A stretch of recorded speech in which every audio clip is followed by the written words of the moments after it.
So మొదటి సెషన్లో నాకు ఇవ్వబడినటువంటి అంశము ఇంటెన్షనల్ డిసైపుల్షిప్, ఉద్దేశపూర్వకమైన శిష్యరికం. సో దేవుడిచ్చిన సమయాన్ని మనము సద్వినియోగపరుచుకుందాం. మీ బైబిల్ని మీరు కొలస్సీ పత్రిక 1వ అధ్యాయము 28, 29 వచనాలు తిప్పి గమనించండి. కొలస్సియన్స్ 1:28, 29. ప్రతి మనుష్యుని క్రీస్తునందు సంపూర్ణునిగా చేసి ఆయన ఎదుట నిలువబెట్టవలనని సమస్త విధములైన జ్ఞానముతో మేము ప్రతి మనుష్యునికి బుద్ధి చెప్పుచు ప్రతి మనుష్యునికి బోధించుచు ఆయనను ప్రకటించుచున్నాము. అందునిమిత్తము నాలో బలముగా కార్యసిద్ధి కలుగజేయు ఆయన క్రియాశక్తిని బట్టి నేను పోరాడుచు ప్రయాసపడుచున్నాను. ప్రార్థనలో ఏకీభవించండి. కొంచెం ఈకో వస్తుంది. Thank you. ఓకే.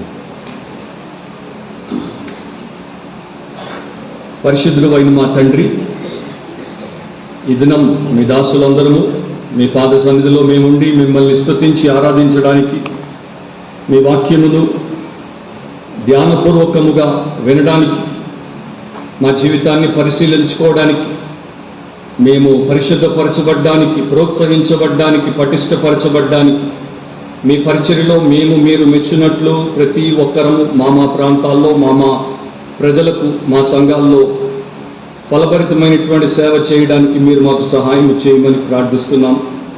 ఉదయం నుండి ఇప్పుడు దాకా జరిగినటువంటి ప్రతి పరిచర్య కొరకు మీ కృతజ్ఞతలు. ఈ సెషన్లో మీరు మాకు ప్రత్యేకంగా సహాయం చేయమని, ఆటంకములన్నింటినీ దూరపరచండి, మీ ప్రియ దాసులందరినీ బలపరచండి. యేసు పవిత్ర నామమును అడిగి ప్రార్థిస్తున్నాం తండ్రి, ఆమేన్.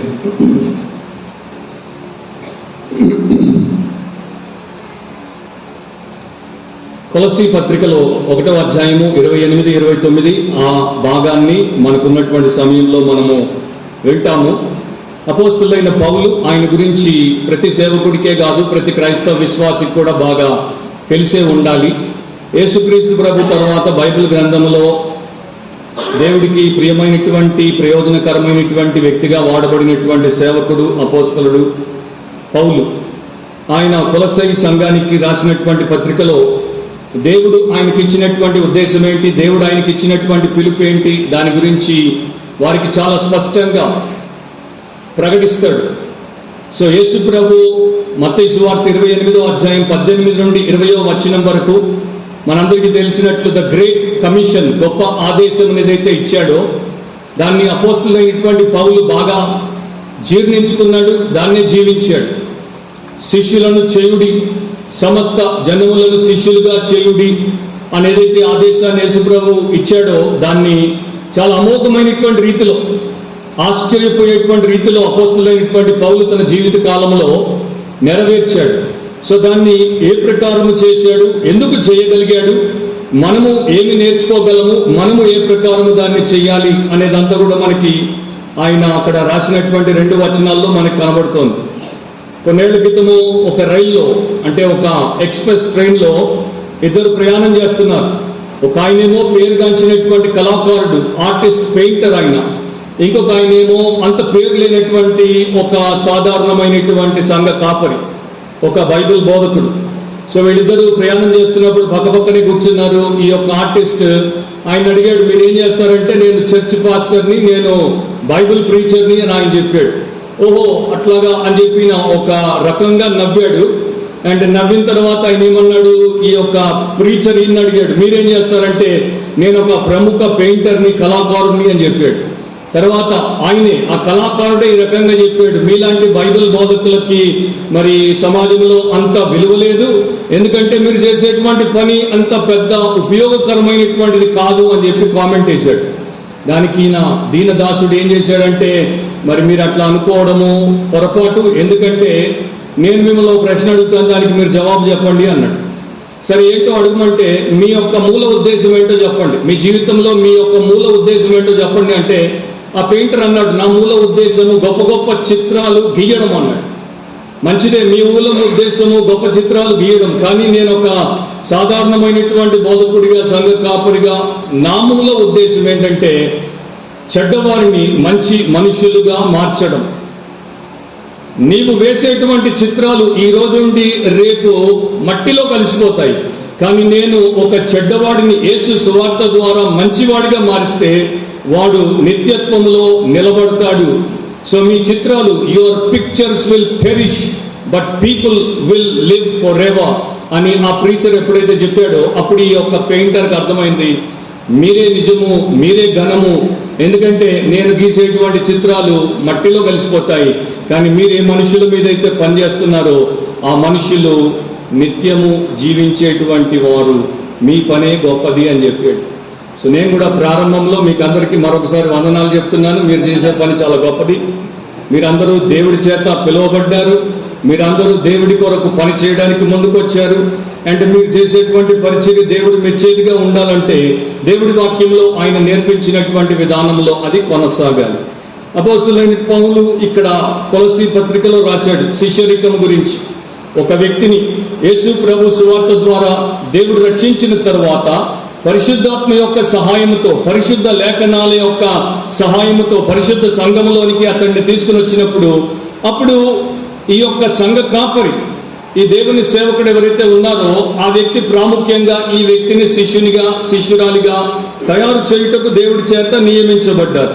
అండ్ పౌలు యొక్క మాటల్లో మీరు గమనిస్తే కొలస్సీ పత్రికలో ఆయన ఈ ప్రకారం ఎందుకు వేగిరపడ్డాడు, ఎందుకు అంత తృష్ణగొని ఉన్నాడు, ఎందుకు అంతగా తప్పించాడు, ఆయన జీవితంలో ఆయన దేని కొరకు జీవించాడంటే ఒకే ఒక్క ఆశయం కొరకు జీవించాడు. ఆ ఆశయం ఏంటంటే యేసు ప్రభు వచ్చే సమయానికి ఎంతమందినైతే ఆయన్ని దేవుడు ఆయనకు అప్పగించాడో వారందరినీ కూడా ఆయన ఎదుట సంపూర్ణులుగా నిలబెట్టాలని.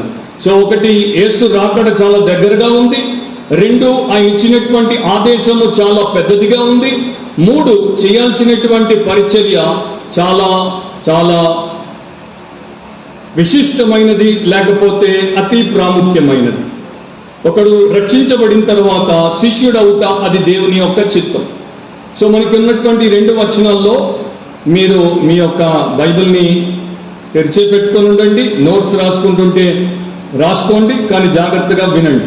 28లో అంటాడు, ప్రతి మనుషుని క్రీస్తునందు సంపూర్ణునిగా చేసి ఆయన ఎదుట నిలువబెట్టవలనని.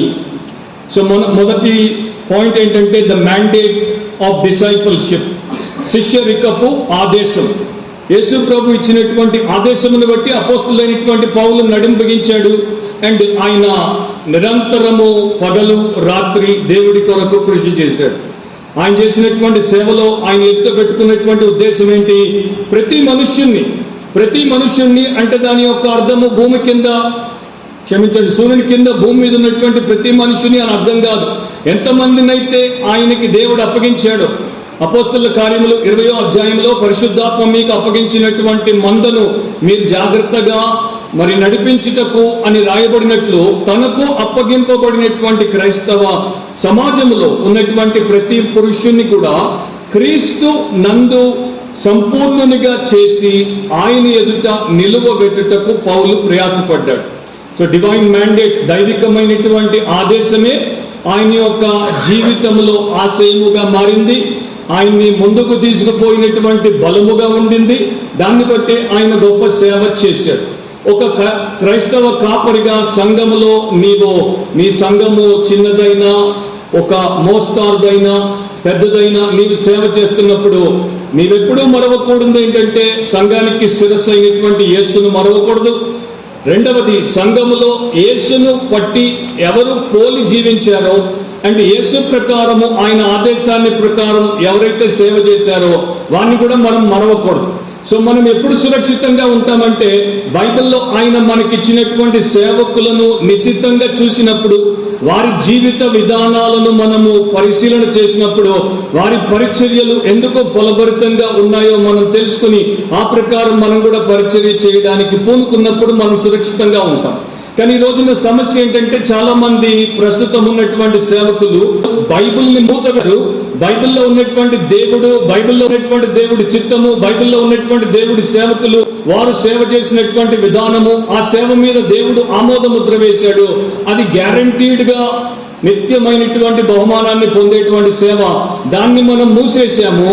ఇప్పుడు మనం చేసేది ఏంటంటే మన చుట్టూ ఉన్నటువంటి సమాజం, మన చుట్టూ ఉన్నటువంటి దేశం అంటే ఇప్పుడు గ్లోబల్ ఇంటర్నెట్ ద్వారా, మనకున్నటువంటి సోషల్ మీడియా ద్వారా ప్రపంచంలో పేరుగాంచినటువంటి సేవకుడు, ప్రపంచంలో అతిపెద్ద సంఘం ఉన్నటువంటి సేవకుడు, ప్రపంచంలో ఎక్కువ వ్యూవర్షిప్ ఉన్నటువంటి ప్రీచర్, వారిని మనం చూస్తున్నాం. అది మనము చేసే పెద్ద పొరపాటే కాదు, అది మనము చేసే అతి పెద్ద మూర్ఖపు పని, అది మన యొక్క అతి పెద్ద పాపం.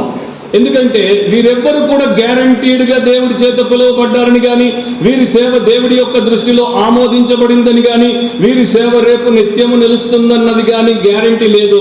కానీ దీంట్లో దేవుడిచ్చినటువంటిది మాత్రం గ్యారంటీ. ఎందుకంటే ఇక్కడ ఉన్నటువంటి వారి యొక్క కార్యాంతం ఏంటో, కార్యారంభం ఏంటో మనకి దేవుడు చూపించాడు. మన ముందున్నటువంటి వారిది ఈరోజు ఈ పరిస్థితి, రేపు ఏం పరిస్థితో మనకి తెలియదు. సో మనం ఇక్కడ సురక్షితంగా ఉంటాం. సేవకుడు అంటే ఎట్లా ఉండాలి? అపోస్తులైనటువంటి పౌల్లాగా ఉండాలి. సేవకుడికి ఉండాల్సినటువంటి దీక్ష ఎట్లా ఉండాలి? సేవకుడికి ఉండాల్సినటువంటి క్రమశిక్షణ ఎట్లా ఉండాలి?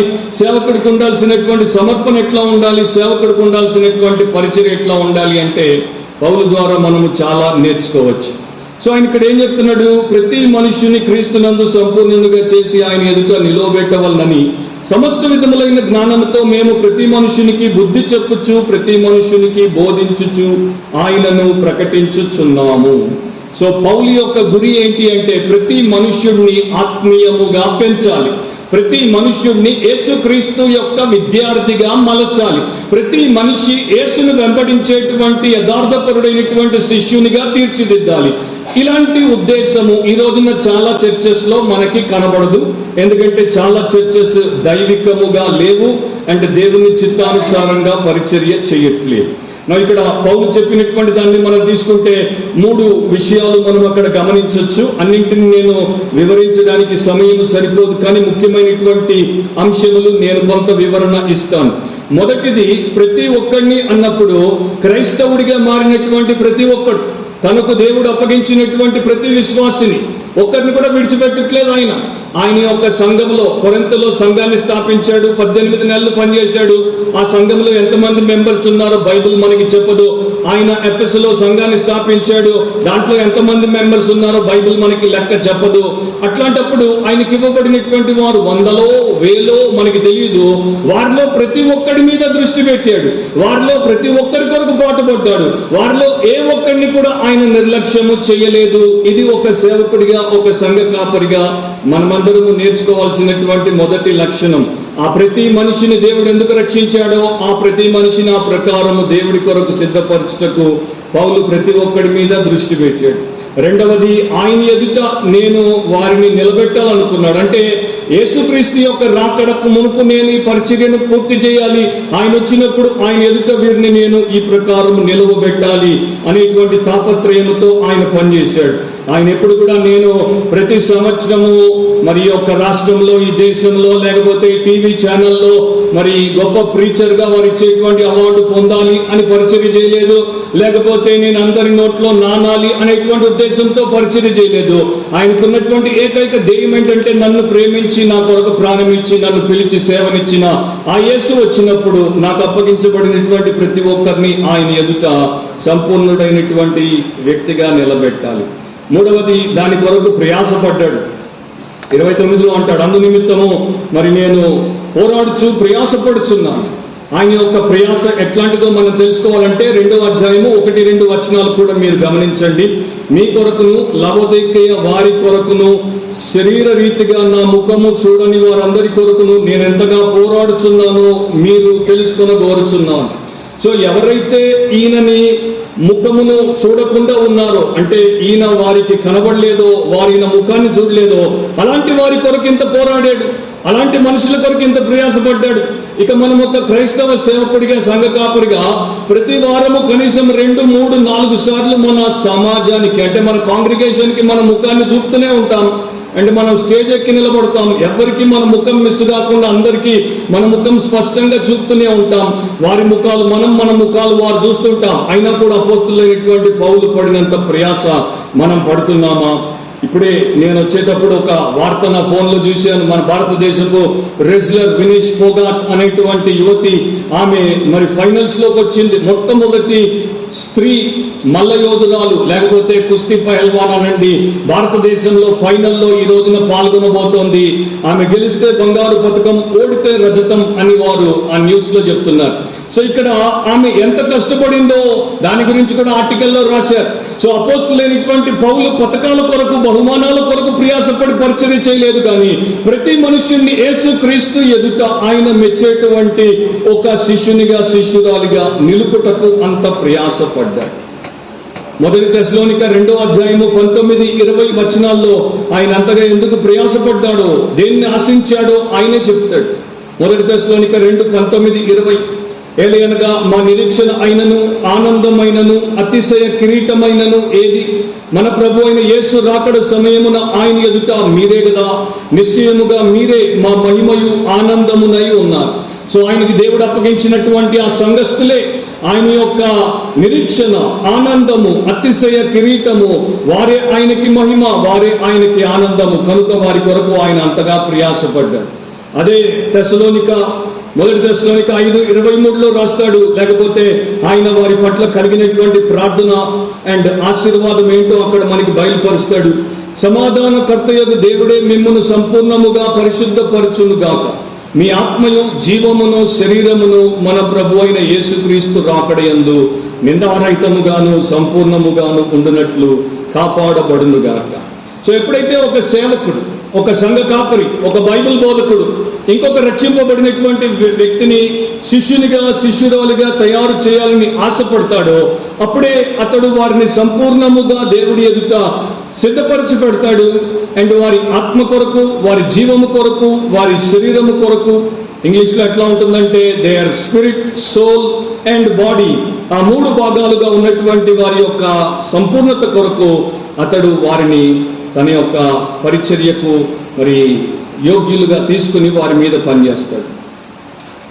సో క్రీస్తునందు సంపూర్ణునిగా అని ఆయన చెప్పాడు, పర్ఫెక్ట్ ఇన్ క్రైస్ట్. దాని యొక్క అర్థం ఏంటంటే క్రీస్తునందు పాపము లేనటువంటి వ్యక్తులుగా అని కాదు, క్రీస్తునందు పరిపూర్ణులుగా, క్రీస్తునందు పరిపక్వత గలవారిగా, క్రైస్తవ విశ్వాసములో పెరిగినటువంటి వారిగా, క్రైస్తవ భక్తిలో పెరిగినటువంటి వారిగా, క్రీస్తు పోలికలను పెంపొందించుకున్నటువంటి వారిగా, క్రీస్తు పదములోనే నిలదొక్కుని నడవచ్చేటువంటి వారిగా, క్రీస్తు తను సంతోషపరచుకోలేదు, దేవుణ్ణి సంతోషపరిచాడు, అదే ప్రకారం వీరు క్రీస్తు మనసును కలిగి దేవుణ్ణి సంతోషపరిచేటువంటి వారిగా మారునట్లు వారిని సిద్ధము చేయుట.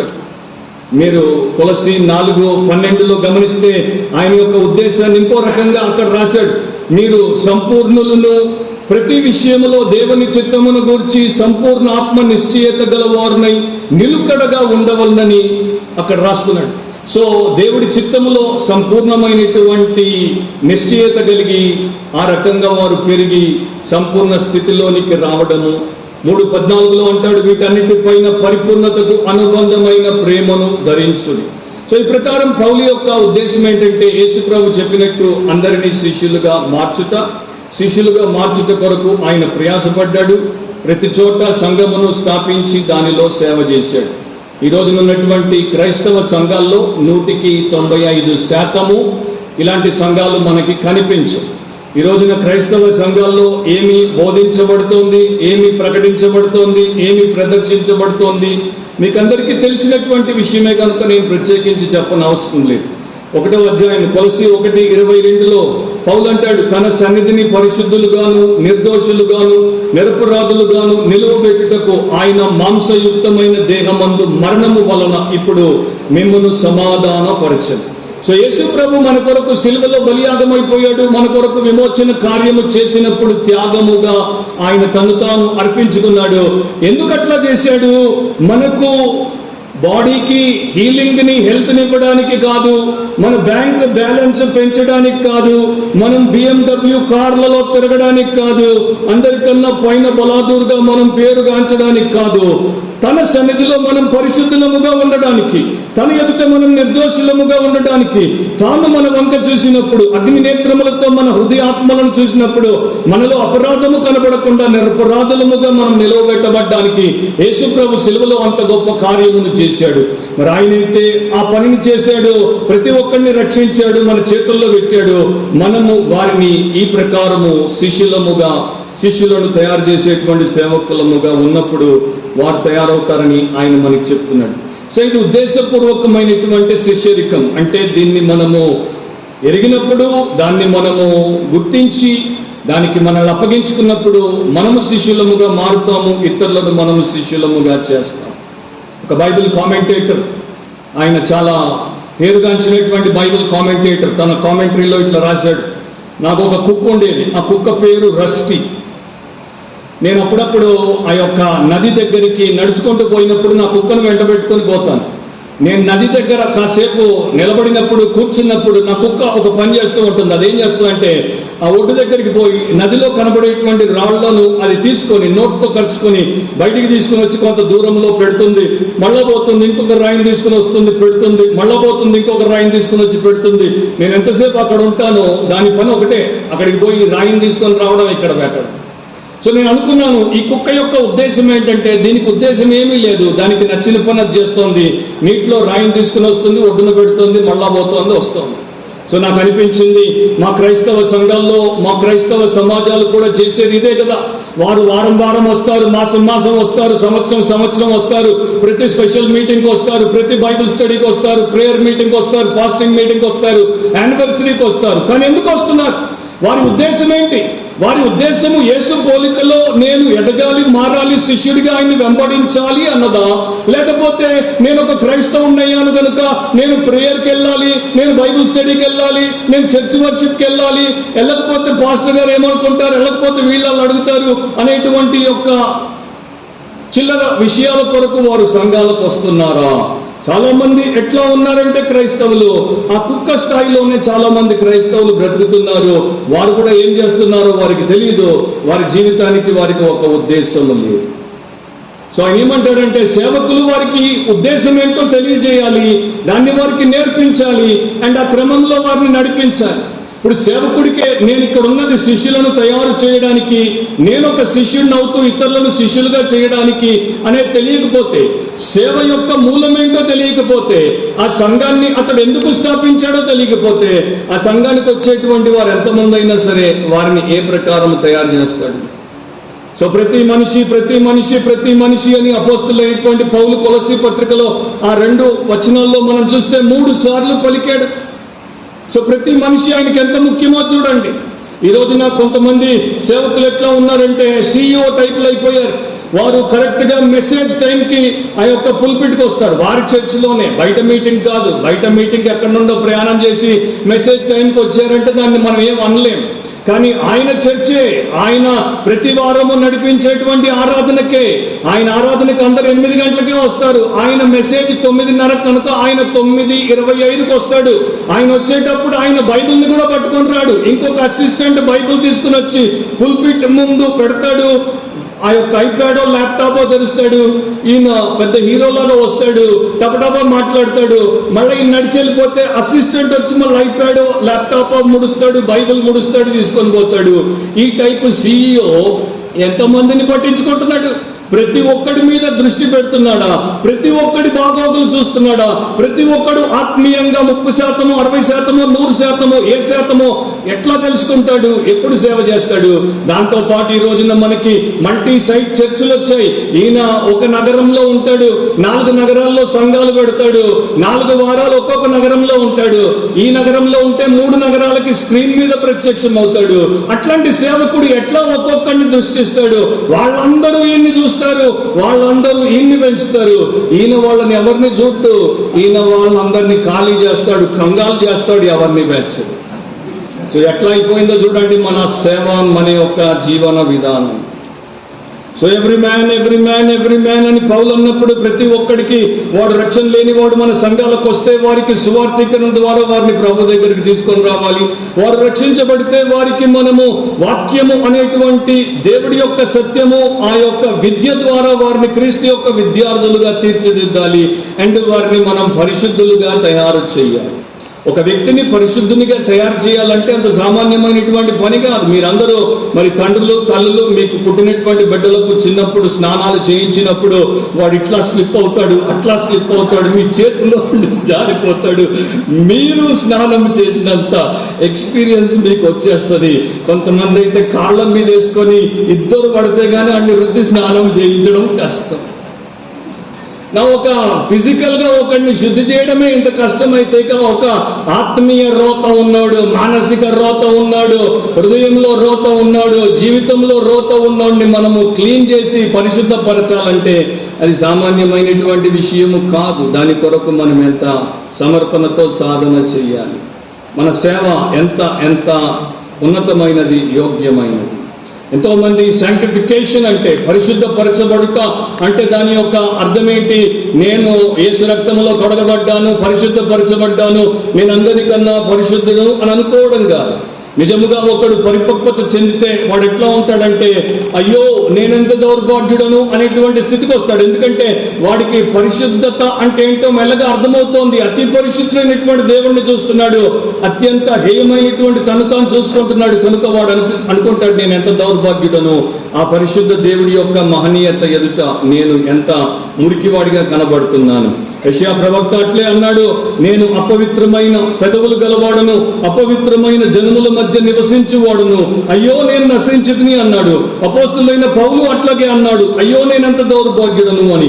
సో ఆ ప్రకారము భక్తులు ప్రవక్తలు అన్నప్పుడు పరిశుద్ధత అంటే ఏంటో మనకు అర్థమవుతుంది. సో ఆ పని చేయడానికి దేవుడు మనల్ని ఏర్పాటు చేశాడు. రెండవది ద మెసేజ్ ఆఫ్ డిసైపుల్షిప్. ఈ శిష్యరికపు సందేశం ఏంటి? ఎలా మనము శిష్యులను తయారు చేస్తాం, వారికి ఏమి నేర్పిస్తాం, ఏమి బోధిస్తాం, వారి ఎదుట నిరంతరము దేన్ని మనము పెడతాం లేక ప్రకటిస్తాం? ఆయనను ప్రకటించుచున్నాము అన్నాడు పౌలు. ఆయనను ప్రకటించుచున్నాము. సో క్రైస్తవ్యములో మూలము, క్రైస్తవ సంఘములో ప్రధానము యేసుక్రీస్తే. సో క్రైస్తవ బోధకుడు ఏం చేస్తాడంటే యేసుక్రీస్తును ప్రకటిస్తాడు, యేసుక్రీస్తును పైకెత్తి చూపిస్తాడు. ఇదే కొలసి 1:27 పౌలు అంటాడు, మీ అందున్న క్రీస్తు మహిమ నిరీక్షణ అయి ఉన్నాడు. సో వారికి నిత్యము వారి యొక్క మహిమ నిరీక్షణ అయినటువంటి యేసుక్రీస్తుని గురించి ఉపదేశించడము, ప్రకటించడము, ఆయనను వారికి నిశితముగా తెలియచేయడము దేవుడి యొక్క సేవకుడి ఉద్దేశం.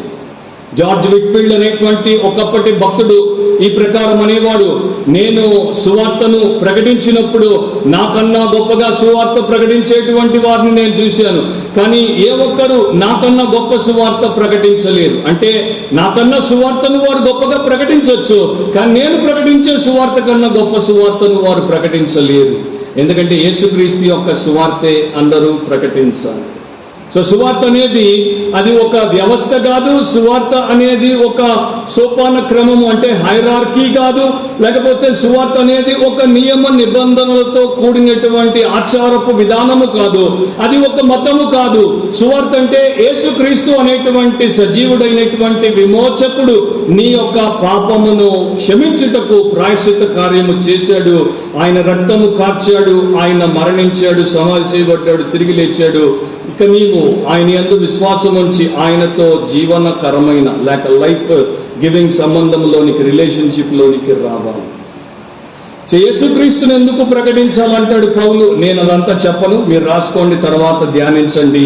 1వ అధ్యాయము 12వ వచనము నుండి ఆయన యేసుక్రీస్తు ప్రభు యొక్క గొప్పతనం గురించి చెప్తాడు. 12 నుండి 19 వరకు మీరు తర్వాత చదువుకోండి. దాంట్లో ప్రభు ఏమై ఉన్నాడు? 16వ వచనంలో మీరు చూస్తే, 15వ వచనంలో చూస్తే ఆయన అదృశ్య దేవుని స్వరూపి అయి సర్వ సృష్టికి ఆది సంభూతుడై ఉన్నాడు. ఏలయనగా ఆకాశం అందున్నవి, భూమి అందున్నవి, దృశ్యమైనవి గాని అదృశ్యమైనవి గాని, అవి సింహాసనములైనను, ప్రభుత్వములైనను, ప్రధానులైనను, అధికారములైనను సర్వమును ఆయన యందు సృజింపబడెను. సర్వమును ఆయన ద్వారాను ఆయనను బట్టి సృజింపబడెను. ఆయన అన్నిటికంటే ముందుగా ఉన్నవాడు, ఆయనే సమస్తమునకు ఆధారభూతుడు. సంఘము అను శరీర శరీరమునకు ఆయనే శిరస్సు, ఆయనకు అన్నింటిలో ప్రాముఖ్యము కలుగు నిమిత్తము ఆయన ఆది అయి ఉండి మృతుల్లో నుండి లేచుట వల్ల ఆది సంభూతుడాయన. సో ఆయనే ద ప్రీ ఎమినెంట్ వన్, ఆయనే సర్వోత్తముడు, ఆయనే ద ప్రీ డామినెంట్ వన్, ఆయనే సర్వశక్తుడు, ఆయనే సర్వానికి మూలమై ఉన్నాడు. కనుక యేసునే పౌలు ప్రతిసారి చూపించారు.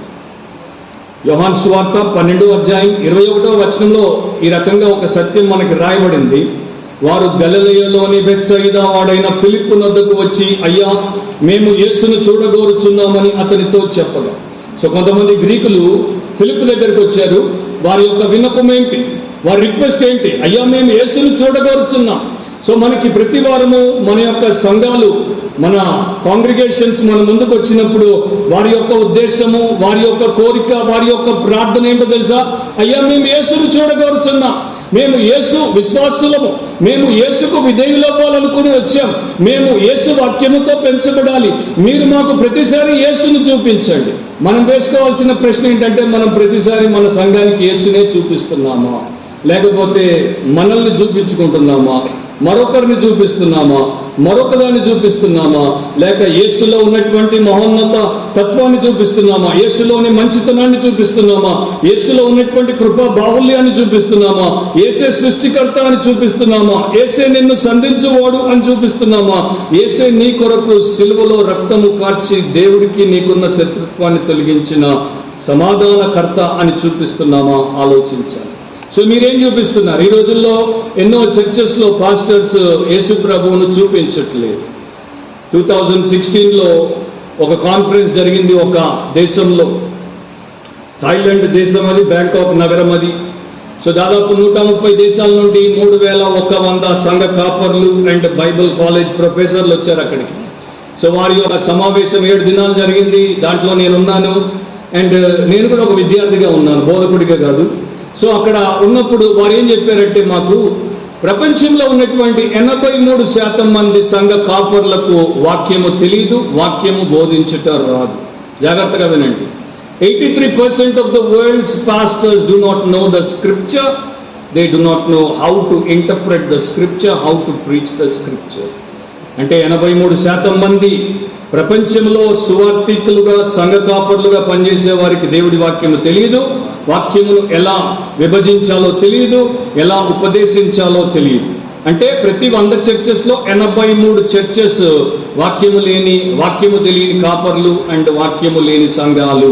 దాన్ని బట్టి మీరు అర్థం చేసుకోవచ్చు ఎంతమందిని ఈ ప్రపంచము శిష్యులుగా తయారు చేస్తుందో, ఎంతమంది యేసును ఆ సంఘాలకు ప్రకటిస్తుందో. జస్ట్ 17% ఆ మేధావులు మనకి చెప్పారు. సో మన బాధ్యత ఎంత పెరిగింది. ఆ టైంలో వారు ఒక గోల్ పెట్టారు, వచ్చే 5 సంవత్సరాల్లో 5 లక్షల మంది పాస్టర్లను మనం తయారు చేయాలి. ఈ పాస్టర్లు దేవుడి వాక్యమును ఎరిగిన వారై, దేవుడి వాక్యమును సరిగా విభజించేవారిగా, దేవుడి వాక్యములో మూలమైనటువంటి యేసుక్రీస్తును వారు ప్రకటించే వారిగా తయారవునట్లు 2021 కల్లా 5 లక్షల మంది పాస్టర్లని ప్రపంచంలో మనం తయారు చేయాలి. చేద్దాం అని ఒక శపథము చేసిపోయారు. ఏమైందో నాకు తెలియదు. పరలోకానికి వెళ్ళినప్పుడు దేవుడిని అడుగుతాను. సో మనము యేసుక్రీస్తు నరావతారిగా వచ్చాడు, యేసుక్రీస్తు పాపము లేని వాడిగా వచ్చాడు, యేసుక్రీస్తు దేవుని కుమారుడిగా వచ్చాడు, యేసుక్రీస్తు లోకరక్షకుడిగా వచ్చాడు, యేసుక్రీస్తు సిలువ వేయబడ్డాడు, యేసుక్రీస్తు మరణించాడు, సమాధి చేయబడ్డాడు, తిరిగి లేచాడు, ఆరోహణమయ్యాడు, విజ్ఞాపన చేస్తున్నాడు, తండ్రి కుడి పార్శ్వమున ఉన్నాడు, త్వరలో తిరిగి రాబోతున్నాడు, రాజుల రాజుగా ప్రభువుల ప్రభుగా అని బోధించేటువంటి వారంగా ఉన్నాను. ప్రతి వారము మన సబ్జెక్ట్ అదేనా? మీరు వేరియస్ ప్యాసేజెస్ బైబిల్స్లో నుండి తీసుకొని చెప్పొచ్చు, కానీ యేసును ప్రాముఖ్యంగా మీరు ప్రకటిస్తున్నారా? ఒకప్పుడు ప్యూరిటన్ భక్తులు అనేవారు, the whole Christ for the whole church. సంఘం అంతటికి పరిపూర్ణమైనటువంటి క్రీస్తే చాలు, మనకి ఇంకా వేరే ఏమీ కట్టుకథలు అవసరం లేదు. మనము ఏ విషయము చెప్పకపోయినా యేసుక్రీస్తు యొక్క మహత్యము గురించి, ఆయనలో ఉన్నటువంటి గొప్పతనం గురించి చెప్పుకుంటూ పోతే సరిపోతుంది.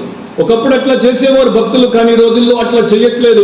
అంటే నాలాంటి ఒక ఆలోచించేటువంటి విశ్వాసం ఏమనుకుంటాడు, మా పాస్టర్ యేసుప్రభు గురించి ఎక్కువ చెప్పడు, ఎందుకంటే మా పాస్టర్కి యేసుప్రభు గురించి ఎక్కువ తెలియదు. అంతే కదా? నీకు యేసుప్రభు గురించి ఎక్కువ తెలిస్తే నువ్వు యేసుప్రభు గురించి ఎక్కువ చెప్తావు. మన భారతదేశపు ప్రజలను క్రికెట్ పిచ్చోళ్ళని ఎందుకంటారు? మన భారతదేశపు ప్రజలకి క్రికెట్ అనేది ఒక పెద్ద ఆరాధన అంశం అయిపోయింది. అంటే మనం క్రికెట్ని ఆరాధిస్తాం, అందుకని టైమ్ మ్యాగజైన్ ఒకప్పుడు సచిన్ టెండూల్కర్ని ద గాడ్ ఆఫ్ క్రికెట్ అని ముద్రించింది. అంటే క్రికెట్ దేవుడు, అంటే సచిన్ టెండూల్కర్ని అభిమానించేటువంటి వారందరూ ఆయన దేవుడిగా ఆరాధిస్తున్నారనే కదా వారు చెప్తున్నారు. సో క్రికెట్ గురించి చెప్పమంటే చెప్తాము, రాజకీయాల గురించి చెప్పమంటే చెప్తాము, అనేక విషయాల గురించి చెప్తాము. యేసుని గురించి చెప్పమంటే సేవకులముగా మనము చెప్పలేకపోతే సంఘానికి మనము అన్యాయము చేసిన వారం అవుతాము. ఇంగ్లాండ్లో, చర్చ్ ఆఫ్ ఇంగ్లాండ్లో ఒకప్పుడు సేవ చేసేటువంటి పాస్టర్ మకిన్సీ లండన్లో ఆయన సేవ చేసేవాడు. ఆయన రోగి అయ్యాడు, ఆయన మంచం మీద పడ్డాడు. ఇంకొక సేవకుడు ఆయన చూడడానికి వచ్చాడు. వచ్చినప్పుడు ఈ మంచం మీద ఉన్నటువంటి మెకిన్సీ ఆయనతో చెప్పాడు, అయ్యగారు, నేను నా బ్రతుకు దినాలన్నీ కూడా యేసుక్రీస్తును బోధించాను, చూపించాను. ఇప్పుడు నేను మరణ పడక మీద ఉన్నాను. ఒకవేళ దేవుడు దయదలిచి నాకు మరలా కొంత జీవితాన్ని ఇస్తే నేను లేచి అన్నిటికన్నా ఎక్కువ యేసుక్రీస్తుని గురించే బోధిస్తాను, పోతాను అన్నాడు. ఎందుకంటే ప్రపంచానికి కావాల్సింది సిద్ధాంతాలు కావు, ప్రపంచానికి కావాల్సింది సూత్రాలు కావు, ప్రపంచానికి కావాల్సింది అప్పులు తీర్చుకోవడానికి 5 మెట్లు, భార్యను కొట్టకుండా ఉండడానికి 3 మెట్లు, పిల్లలని పీక పెసకుండా ఉండడానికి 10 మెట్లు కాదు కావాల్సింది. ప్రపంచానికి కావాల్సింది యేసుక్రీస్తు. జీవం అంటే ఏంటి, జీవితం ఎలా ఉండాలి, జ్యోతిర్మయుడు ఆయన నీ జీవితపు చీకట్లను తోలినప్పుడు నీ జీవితం ఎట్లా వెలుగుమయం అవుతుంది, ఆ విజయశాలి లేకపోతే జయశాలి ద్వారా నీవు పాపముని ఎట్లా జయించగలవు. సిఎస్ లూయిస్ అనేటువంటి ఒక బ్రిటిష్ ఫిలాసఫర్ ఒక పుస్తకం రాశాడు, లేకపోతే ద జాయ్ఫుల్ క్రిస్టియన్, ఆనంద భరితుడైన క్రైస్తవుడు. దాంట్లో ఒక కామెంట్ చేశాడు, జాగ్రత్తగా గమనించాడు. యేసు ప్రభువును నిజముగా గుర్తించినటువంటి ఎవరు ఆయనని కేవలము ఒక నైతిక బోధకుడు అని తీసివేయలేదు. ఎవరెవరైతే ఆయన్ని యథార్థముగా నిజముగా ఆయనున్న సమయంలో ఎదుర్కొన్నారో వారికి 3 రకముల స్పందనలు మనకి కనిపిస్తాయి. అంటే యేసుప్రభు కాలంలో ఆయన్ని ముఖాముఖిగా ఎదుర్కొన్నటువంటి వారు 3 రకములుగా స్పందించారు. మొదటిది హేట్రెడ్, ఆయన్ని ద్వేషించారు. రెండవది టెర్రర్, ఆయనకి భయపడ్డారు. మూడవది అడోరేషన్, ఆయన ఎదుట సాగిలపడి ఆయన్ని ఆరాధించారు. సో 2000 సంవత్సరాల క్రితము యేసును ఎదుర్కొన్నటువంటి ప్రజానికంలో 3 రకాలైనటువంటి రెస్పాన్సెస్. ఒకటి హేట్రెడ్, రెండవది టెర్రర్, మూడవది అడోరేషన్. ఆయన్ని ద్వేషించిన వారు ఉన్నారు, ఆయనకి భయపడిన వారు ఉన్నారు, ఆయన్ని అభిమానించి ఆరాధించిన వారు ఉన్నారు. కానీ ఒక్కడు కూడా యేసు ప్రభువుకి మైల్డ్ అప్రూవల్ ఇవ్వలేదు. అంటే ఏ ఒక్కడు కూడా యేసు ప్రభువుకి చాలా తేలికనైన ఆమోద ముద్ర వేయలేదు. ఆ మైల్డ్ అప్రూవల్ దేనికి ఇస్తాము? మీకు ఒక పుస్తకం బాగా అనిపిస్తే బాగుంది అని మీరు అంటారు. మీరు ఒక హోటల్లో భోజనం చేస్తే రుచికరంగా ఉంటే బాగుంది అని మీరు అంటారు. మీకు ఒక మ్యూజిషియన్ బాగా సంగీతాన్ని వాయిస్తూ మిమ్మల్ని ఆనందింపజేస్తే బాగా వాయించాడు అంటారు. సో మీరు ఆ పుస్తకాన్ని బాగుంది అన్నట్టు, భోజనాన్ని బాగుంది అన్నట్టు, మ్యూజిషియన్ని బాగా వాయించాడు అన్నట్టు, యేసు ప్రభువుకి పర్వాలేదులే అనేటువంటి ఆమోద ముద్ర వేయకూడదు. వేశారు అంటే మీకు యేసు ప్రభు నిజముగా తెలియదు. ఎందుకంటే ఆయన్ని ఎదుర్కొన్నటువంటి వారు ఆయన్ని ద్వేషించనైనా ద్వేషించారు, ఆయనకి భయపడి దూరంగానైనా పోయారు, లేకపోతే ఆయనకి లోబడి ఆయనకి సంపూర్ణముగా వారు సమర్పించుకొని ఆయన్ని ఆరాధన చేశారు. సో యేసుకు మైల్డ్ అప్రూవల్ అనేది రియల్గా ఆయన ఎదుర్కొన్నటువంటి వారి దగ్గర నుండి రాదంటాడు సిఎస్ లూయిస్. సో నా ప్రియ క్రైస్తవ సహోదరి సహోదరులారా, మన సంఘాలు ఆత్మీయంగా బలంగా ఉండాలి, ఆత్మీయంగా అవి అభిషేకముతో ఉండాలి, అందరినీ అవి ప్రభావితము చేసేవిగా ఉండాలంటే మీ చర్చెస్లో ఏ ఒక్క బిలీవర్ కూడా యేసు ప్రభువుకి మైల్డ్ అప్రూవల్ ఇచ్చేటువంటి బిలీవర్గా ఉండకూడదు. సో యేసు ప్రభు అంటే ఏంటో వీరు వారికి బోధించినప్పుడు వారు ఆయన్ని తెలుసుకుంటారు అండ్ వారి జీవితము ఆయన యొక్క చిత్త ప్రకారము మలచబడుతుంది. 2 కొరింథీ 3:18 ఇట్లా రాయబడి ఉంది, మనమందరమును ముసుకులేని ముఖముతో ప్రభు యొక్క మహిమను అద్దము వలె ప్రతిఫలింప చేయుచు మహిమ నుండి అధిక మహిమను పొందుచు ప్రభువు ఆత్మచేత పోలికగానే మార్చబడుచున్నాం. సో ఎప్పుడైతే పౌలు కొరింథీయులతో అంటున్నాడు, మనమందరము ముసుకులేని ముఖంతో ప్రభు యొక్క మహిమను అద్దము వలె ప్రతిఫలింప చేయుచు మహిమ నుండి అధిక మహిమను పొందుచు ప్రభువు ఆత్మచేత పోలికగానే మార్చబడుచున్నాం. సో ప్రభు యొక్క మహిమను మనం చూసినప్పుడే కదా, ఆయన యొక్క గొప్ప పరిశుద్ధ సౌందర్యాన్ని మనం చూసినప్పుడే కదా కోరుకునేది. చూసినప్పుడే కోరుకుంటాం, కోరుకున్నప్పుడే మనము ఆ రకంగా మనల్ని సమర్పించుకుంటాం. అండ్ ఆ స్థితిలోనికి ఆ గుణగణములను కలిగి ఉండేటువంటి శిష్యులముగా మనం మారుతాం. అలాంటి రుచిని మన సంఘాలకి మనము చూపిస్తున్నామా?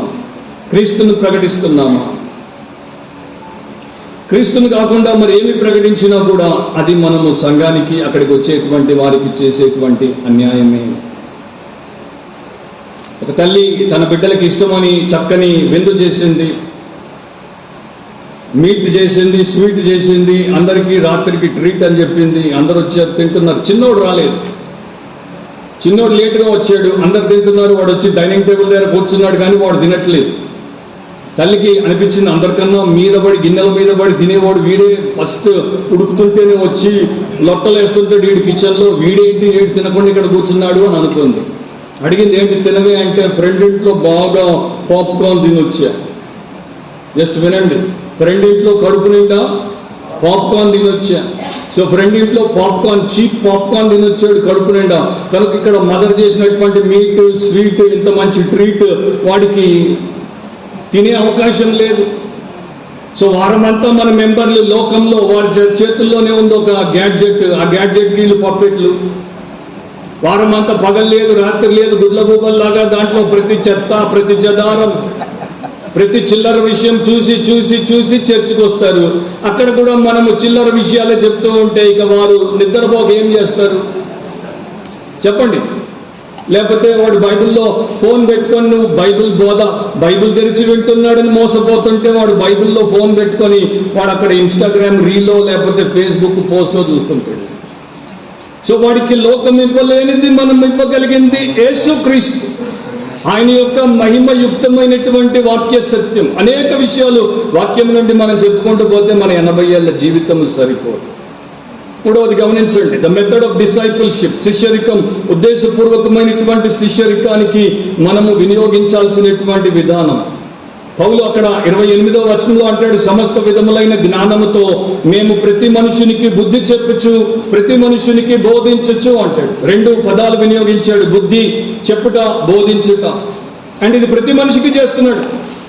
అడ్మానిషింగ్ అండ్ టీచింగ్ ఇంగ్లీష్లో.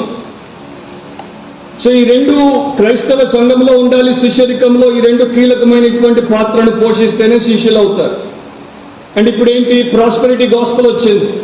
ప్రాస్పెరిటీ అంటే అభివృద్ధి సువార్త, దీవెన సువార్త, లేకపోతే హెల్త్ అండ్ వెల్త్ గాస్పెల్ అంటారు. అంటే నీవు ఆరోగ్యంగా ఉంటావు, నీవు ఐశ్వర్యమును కలిగి ఉంటావు, నీవు రాజబిడ్డవు కనుక నీవు ఏ లోటు లేకుండా ఉంటావు అనేటువంటి బోధ. అది బైబిల్ బోధ కాదు.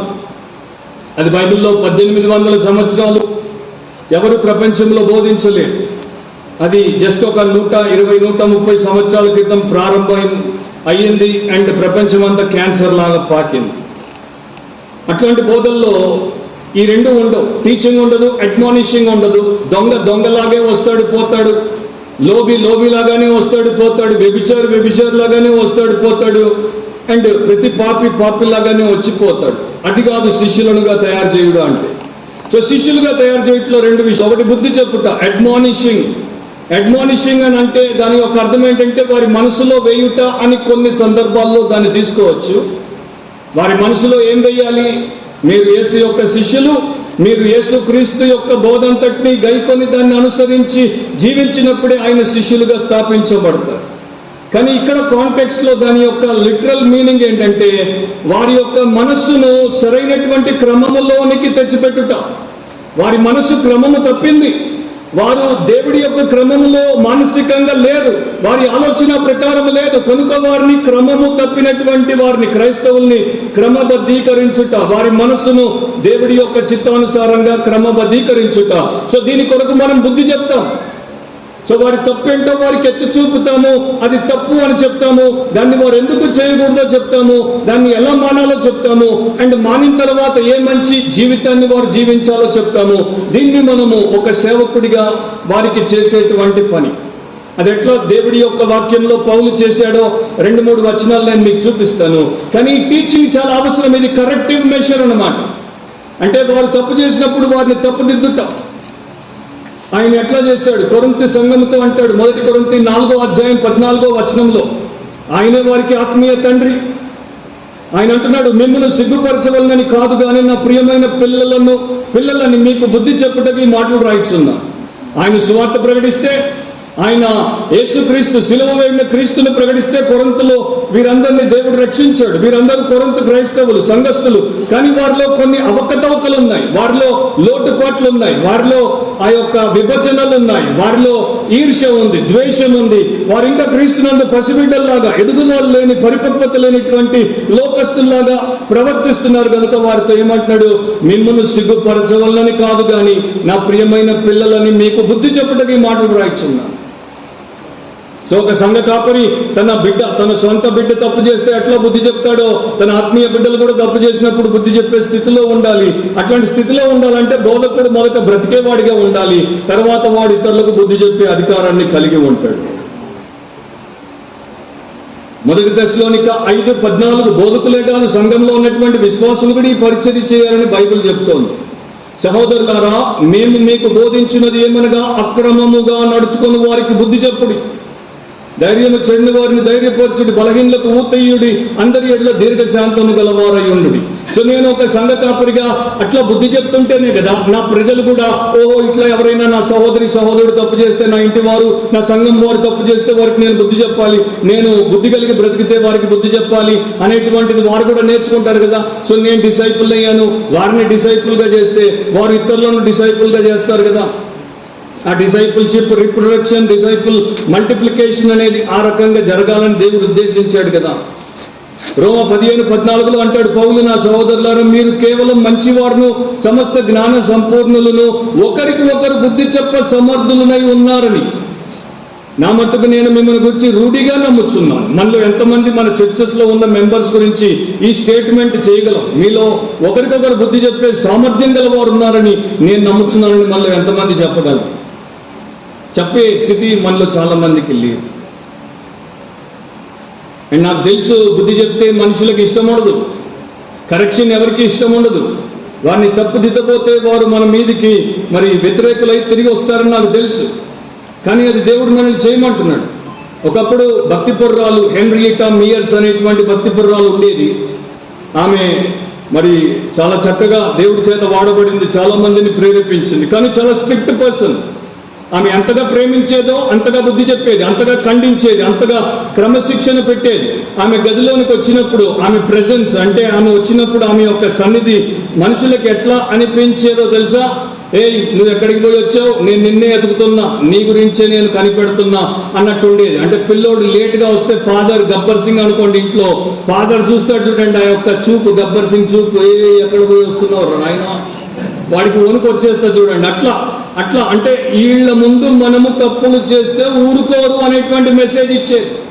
సో పాస్టర్ అంటే నా కొరకు ప్రార్థన చేస్తాడు, పాస్టర్ అంటే నా బాగోగులు చూస్తాడు, పాస్టర్ అంటే నన్ను ప్రోత్సహిస్తాడు, పాస్టర్ అంటే నన్ను బలపరుస్తాడు, పాస్టర్ అంటే నాకు రోగం వచ్చినప్పుడు వచ్చి నా పక్కన కూర్చుంటాడు నిద్ర మానుకొని, ఆయన కూడా నాతో బాధపడతాడు. పాస్టర్ అంటే నా పెళ్లి చేస్తాడు, పాస్టర్ అంటే నా బిడ్డకు పేరు పెడతాడు, పాస్టర్ నా ఇంట్లో ఎవరైనా చచ్చిపోతే సమాధి చేస్తాడు, పాస్టర్ మాకు దేవుడి తర్వాత మా ఇంటి వారి కన్నా ఎక్కువ అనేటువంటి వారు.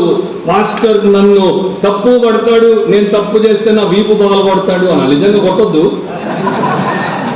ఎందుకంటే 1 తిమోతి 3లో పాస్టర్ కొట్టువాడై ఉండకూడదు అని రాయబడింది. కొందరు కొట్టేస్తారు, అది మంచిదిగా. కానీ వాళ్ళని దిద్దుబాటు చేయడానికి మనకి ఆ యొక్క లక్షణం ఉండాలని పౌలు చెప్తున్నాడు.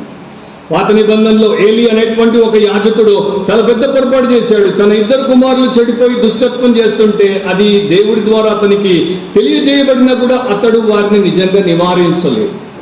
1 సమూయేలు 3:13లో దేవుడే అంటాడు, తన కుమారులు తమను తాము శాపగ్రస్తులుగా చేసుకొనుచున్నారని తాను ఎరిగి వారిని అడ్డగించలేదు, కనుక అతని ఇంటికి నిత్యమైన శిక్ష విధించునని నేను అతనికి తెలియచేయుచున్నాను.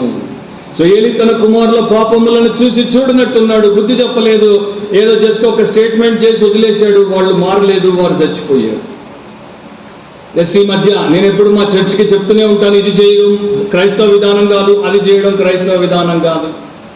సో నేను చెప్పాను, క్రైస్తవులు మార్షల్ ఆర్ట్స్కి దూరంగా ఉండడం మంచిది. Karate, judo, nunchaku, kung fu, kickboxing ఇట్లాంటివన్నీ క్రైస్తవులు చేయకూడదు. సో నేను ఒక సండే చెప్పాను, ఎందుకంటే అంతకుముందు జస్ట్ ఒక 2 వారాల ముందు మా చర్చ్ మెంబర్, కవనెంట్ మెంబర్, ఆయన ఒక ఇన్స్టిట్యూట్కి ట్రైనింగ్కి పోయాడు. ఆ ఇన్స్టిట్యూట్ నుండి నాకు ఫోన్ చేస్తే నేను ఎత్తలేదు, వేరే పనిలో ఉండి SMS పంపించాడు, పాస్టర్ గారు ఇక్కడ వీరు ఉదయమే యోగా చేయమంటున్నారు, మరి నేను క్రిస్టియన్ కదా యోగా చేయొచ్చా అని. నేను ఆల్రెడీ నా చర్చిలో పుస్తకాలు ఉచితంగా పోయిన సంవత్సరం మీకు ఇచ్చినట్టు చర్చిలో అందరికీ ఉచితంగా ఇచ్చాను. దాంట్లో ముసుగులో మోసం అనే ఒక పుస్తకం ఉంది. దాంట్లో యోగా ఎందుకు చేయొద్దు నేను స్పష్టంగా చాప్టర్ రాశా. మరి ఈయన చదవలేదు. మన చర్చ్ మెంబర్స్ మనం రాసినవన్నీ చదువుతారు అనుకోవద్దు. మనం చెప్పేదంతా వినరు, మనం రాసిందంతా చదవరు. మీ యూట్యూబ్ పోస్టులు బయట వాళ్ళు చూస్తారు, మీ మెంబర్లు చూడరు. యేసుప్రభు అందుకే అన్నాడు, ప్రవక్త తన స్వంత ఇంట ఘనత పొందాడు. సో ఆయన అడిగితే నేను చెప్పాను యోగా చెయ్యొద్దు అండ్ ఇది కారణం అని. సో ఇట్లా ఎవరెవరు ఇంకా దారి తప్పిపోతున్నారు అనేసి కరాటే గిరాటే మీరు చేయకూడదు అని చెప్తే 2 వారాలు ఆగిన తర్వాత ఒక భార్యాభర్తలు, వీళ్ళు కూడా మా కవనెంట్ మెంబర్సే, మా దగ్గరకు వచ్చి చెప్పారు, మేము ముందంటే కోవిడ్ కన్నా ముందు స్కూల్లో PT టీచర్స్గా పనిచేసే వాళ్ళం. కోవిడ్ వచ్చి అందరికీ బాగా ఇబ్బంది, ఉద్యోగాలు పోయాయి. కనుక మేము మా ఇంట్లోనే ఒక ఇన్స్టిట్యూట్ పెట్టాము. ఆ ఇన్స్టిట్యూట్ పేరే కరాటే ఇన్స్టిట్యూట్. సో ఇప్పుడు ఏం చేయమంటారు పాస్టర్ గారు? నేను అన్నాను 2 వారాల క్రితమే చెప్పాను కదా ఏం చేయాలి. ఇప్పుడు వచ్చి ఏం చేయమంటే ముయ్యండి దాన్ని అన్నాను. కిక్ బాక్సింగ్ కూడా మానేయాలా? అవును మానేయాలి. ఏవేవి దైవ వ్యతిరేకమో వాటిని మానేయాలి. ఎందుకు మానాలో కూడా చెప్పాను. అంటే మానకపోతే ఏమవుతుందో కూడా చెప్పాను. సో మనము కరెక్షన్ చేయకపోతే, వారిని దిద్దుబాటు చేయకపోతే వారు ఇట్లాగే పోతారు. అండ్ అట్లాంటివి ఎన్నో ఉన్నాయి, మీకు కూడా బాగా ఎక్స్పీరియన్స్ ఉంటే ఉంటుంది. జస్ట్ ఇమాజిన్ చేయండి, జాన్ ఆట్బర్గ్ అనేటువంటి భక్తుడు ఒక పుస్తకం రాశాడు, loving enough to speak the truth. ఎంతగా మీరు మీ మెంబర్స్ని ప్రేమించాలంటే వారికి సత్యము చెప్పకుండా ఉండకూడదు. సో ఆయన ఆ పుస్తకంలో అంటాడు, నేను నా కార్ని మెకానిక్ షెడ్కి తీసుకెళ్ళాను. మెకానిక్ నా కార్ చూశాడు, పైన చూశాడు, అది ఒక బోనెట్ ఎత్తి లోపల చూశాడు, అంతా బాగుంది, మీరు చాలా మంచిగా కార్ మెయింటైన్ చేస్తున్నారు, మీకు నేను చేయాల్సింది చెప్పాల్సింది ఏమీ లేదు, మీరు మీ కార్ని తీసుకొని పోవచ్చు అంటే నేను వెళ్ళిపోయాను కార్ తీసుకొని. కానీ ఆ రోజు కొంత దూరం పోయిన తర్వాత నా కార్ బ్రేక్స్ పడలేదు, నేను ఆల్మోస్ట్ యాక్సిడెంట్కి గురై చచ్చిపోయే పరిస్థితి వచ్చింది. మళ్ళా నేను కార్ని వెనక్కి తీసుకుని వచ్చి, బ్రేక్స్ ఫెయిల్ అయ్యాయి, నువ్వు కార్ బాగుందని చెప్పావు, నువ్వు సరిగ్గా చూడలేదు, నువ్వు నాకు సత్యం చెప్పలేదు అంటే నా యొక్క మెకానిక్ ఏమన్నాడు తెలుసా? సార్ నేను మీకు సత్యం చెప్తే మీరు బాధపడతారు, మీరు బాధపడితే మళ్ళీ ఈ గరాజ్కి రారు, మీరు రాకపోతే నా బిజినెస్ పోతుంది, నా బిజినెస్ పోతే నేను నా భార్య బిడ్డలు ఎట్లా బతకాలి, మిమ్మల్ని బాధ పెట్టొద్దు, మీరు ఎప్పుడు వచ్చినా సంతోషంగా రావాలి, సంతోషంగా పోవాలని సత్యము చెప్పలేదు అన్నాడు. ఇంకొక ఆయన, నేను డాక్టర్ దగ్గరికి పోయాను, డాక్టర్ నా టెస్ట్ పేపర్లు అన్నీ చూశాడు, అంటే ల్యాబ్ రిపోర్ట్లు చూశాడు, నీ బాడీ ఒలింపిక్స్ ఛాంపియన్ బాడీ అన్నాడు, నీవు చాలా చక్కగా హెల్త్ని మెయింటైన్ చేస్తున్నావు అన్నాడు, అండ్ నీవు ఆరోగ్యంగా ఉన్నావు, నేను చేసేది ఏమీ లేదు పొమ్మన్నాడు. పోయాను 2 రోజులకు నేను మెట్లెక్కుతుంటే హార్ట్ అటాక్ వచ్చింది, నన్ను హాస్పిటల్లో వేశారు. అదే డాక్టర్ వచ్చాడు, వచ్చినప్పుడు నాకు రిపోర్ట్లో చూపించి చెప్తున్నాడు లోపల బ్లాకులు ఉన్నాయని. 2 రోజుల ముందే చెప్పావు కదా నాది ఒలింపిక్ ఛాంపియన్ బాడీ అని, అంతా బాగుందని, ఇప్పుడేంటి బ్లాకులు ఉన్నాయంటున్నావు అంటే అప్పుడు చెప్పాడు, అవును సత్యము చెప్తే మళ్ళా మీరు మా దగ్గరికి రారు, మమ్మల్ని తీసేస్తారు, మా బిజినెస్ పోతుంది. సో పాస్టర్ కూడా సత్యం చెప్తే మెంబరు ఆ చర్చ్కి వెళ్ళిపోతాడు, ఈ చర్చ్కి వెళ్ళిపోతాడు, అవతల చర్చ్కి వెళ్ళిపోతాడు, ఈయనకి లోటు పడిపోద్ది, ఈయనకి వచ్చే కానుక ఆగిపోద్ది, ఈయన దివాలా తీసే పరిస్థితి వస్తుంది. అందుకని వారిని అబద్ధంతోనే రాణిస్తాడు, పోనిస్తాడు. మోసం అది. సో బుద్ధి చెప్పండి. టీచింగ్ గురించి నా సెకండ్ సెషన్ ఉంది కనుక ఇప్పుడు నేను దాని గురించి ఎక్కువ చెప్పని అవసరం లేదు. ఇంకో 10 నిమిషాల్లో నేను మిమ్మల్ని విడిచిపెడతాను. మీరు చాలా మంచివారు. పొద్దున బ్రేక్ఫాస్ట్ ఏం పెట్టారు? ఓహా, ఇక్కడ లాస్ట్ ఇయర్ నాకు గుర్తుంది, బాగా మటన్ కూడా పెట్టినట్టున్నారు. పాస్టర్లకి మటన్లు చికెన్లు పెట్టచ్చు, మంచిదే, కానీ మటన్ ఎక్కువ తింటే గ్లటన్ అయిపోతుంది.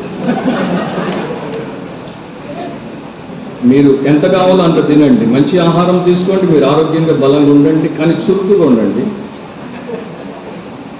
సో టీచింగ్ గురించి యేసుప్రభు ఒక మాట చెప్పారు. మత్తయి 11:29, నేను సాత్వికుడును దీన మనసు గలవాడును కనుక మీ మీద నా కాడి ఎత్తుకొని నా యొద్ద నేర్చుకున్నాడు. నా ఇప్పుడు ఒక చర్చ్ మెంబర్ ఆ వచనం చదివినప్పుడు, దాని గురించి ఆలోచించినప్పుడు, నేను యేసుప్రభు నమ్ముకున్నాను, యేసుప్రభు ఆయన దగ్గరికి నన్ను రమ్మన్నాడు, ఆయన దగ్గర నేర్చుకోమన్నాడు, నేను ఎట్లా నేర్చుకోవాలి, యేసు ఎక్కడున్నాడు నాకు నేర్పడానికి ఇప్పుడు అన్నప్పుడు మనం ఏం జవాబిస్తాం? యేసు చేసినటువంటి యొక్క స్టేట్మెంట్ని మనము నిజం చేయడానికి నియమించబడ్డాం. మనము ఆయన సేవకులము. ఆయన యొక్క బోధ అంతటిని వారికి నేర్పించుటకు అది దేవుడు మనకి ఇచ్చినటువంటి సేవా బాధ్యత. అందుకనే 28 మత్తయి 28:20 అంటాడు, నేను మీకు ఏ ఏ సంగతులను ఆజ్ఞాపించుతున్నో వాటన్నింటిని గైకొనవలనని వారికి బోధించు.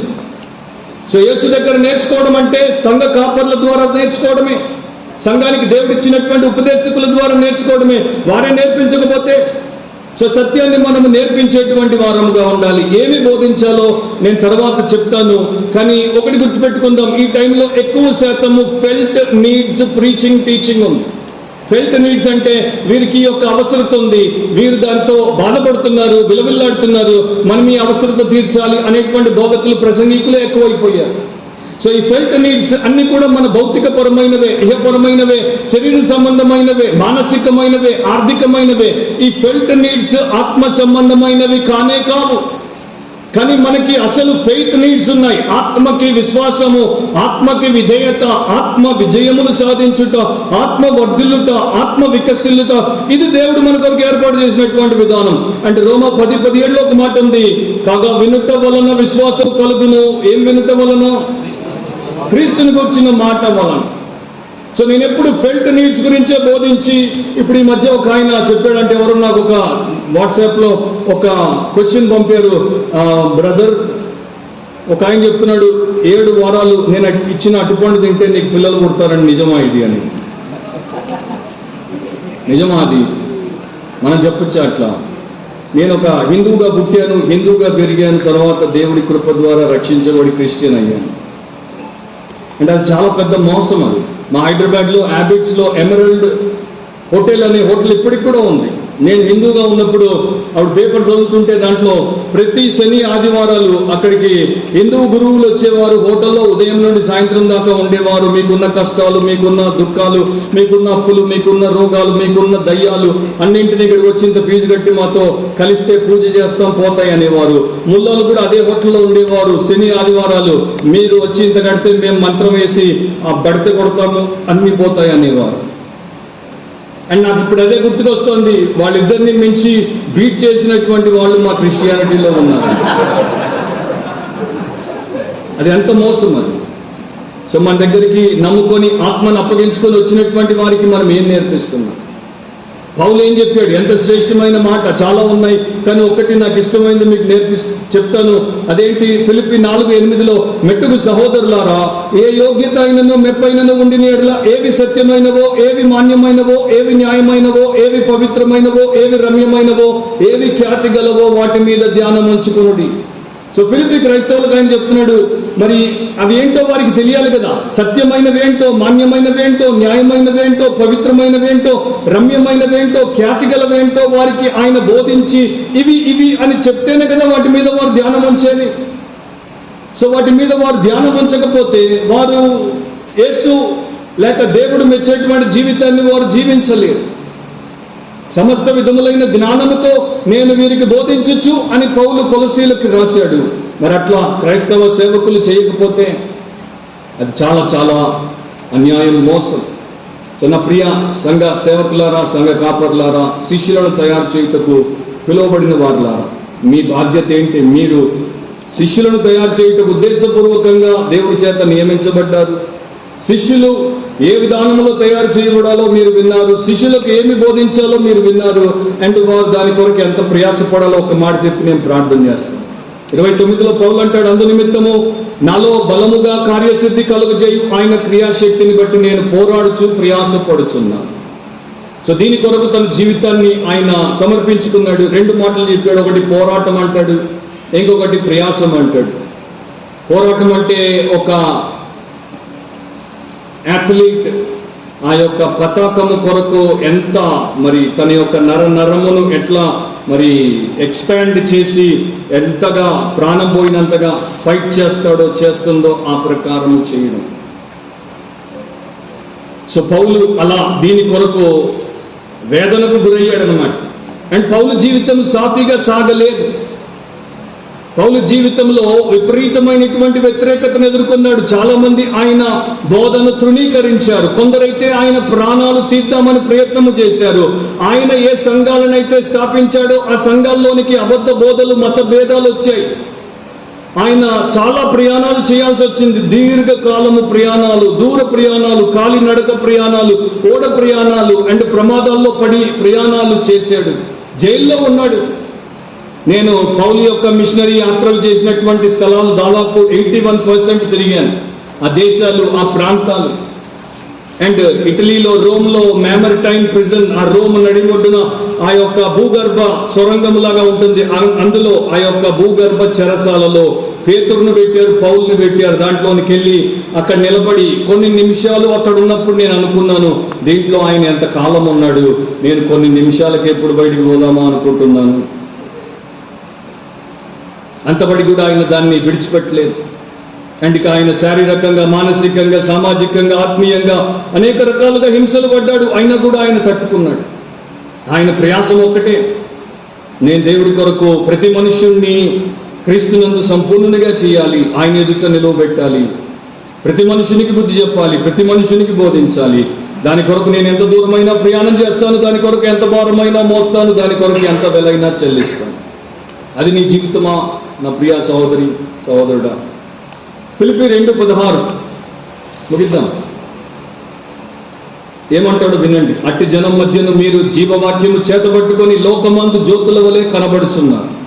అందువలన నేను వ్యర్థముగా పరిగెత్తలేదని, ఇప్పుడు అండర్లైన్ చేయండి, నేను పడిన కష్టము నిష్ప్రయోజనము కాలేదని క్రీస్తు దినమున నాకు అతిశయ కారణము కలుగు.